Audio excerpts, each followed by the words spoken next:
Today I'm gonna be showing you my cousin's cooking. Natala na. Alis niya. Kuya. Timplahin pa natin. Uy, itimpla mo. Baba mo. Baba. Naman tayo nakaunan. Sige, kiss mo siya. Baba mo po. So hello guys, itimplahin na po natin na kuwan natin. Pansit Canton Calamansi. Tuturuan niya po kayo paano magluto. Niluto niya lang po muna yan. Sorry guys, na-late na po kasi kaming nag-video. Ito na lang po napakita natin. Opo. Sorry. Tapos mamaya po, mukbang. Sa part 2. Pero hindi po yun matagal. Pag maano po to. Kayo pwede kung paano. Ano yun, cousin? Yung, Yun o, ang tulis ng knife. yan mo yan. Sige Yan, po. ilalagay na natin ang soy. At mantika. Ano po, tingnan nyo.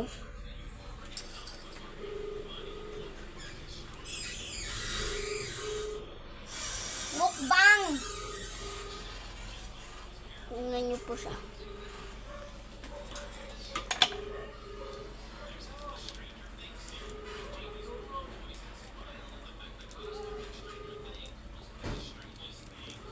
Yan na yun.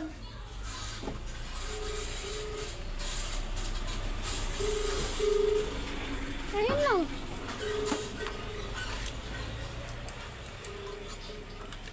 So guys, kala ko po kasi may nagre-ring na cellphone namin. Kahit tinanong ko po kung ano yun. Sasakyan guys. lang po. May sasakyan pa po sa delivery rider.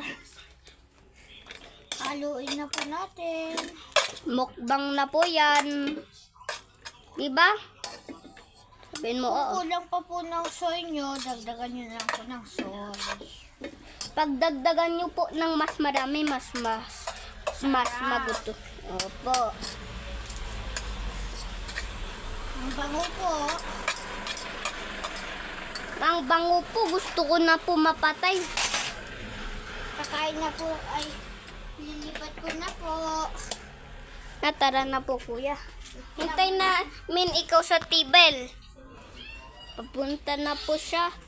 Tapos na po siya Dito po yung isang cousin po namin. Mga 5 or 8. This my lola. This my cousin. He's shy. Shy cousin ko. Because he's not used to cameras. Hindi siya kasi siya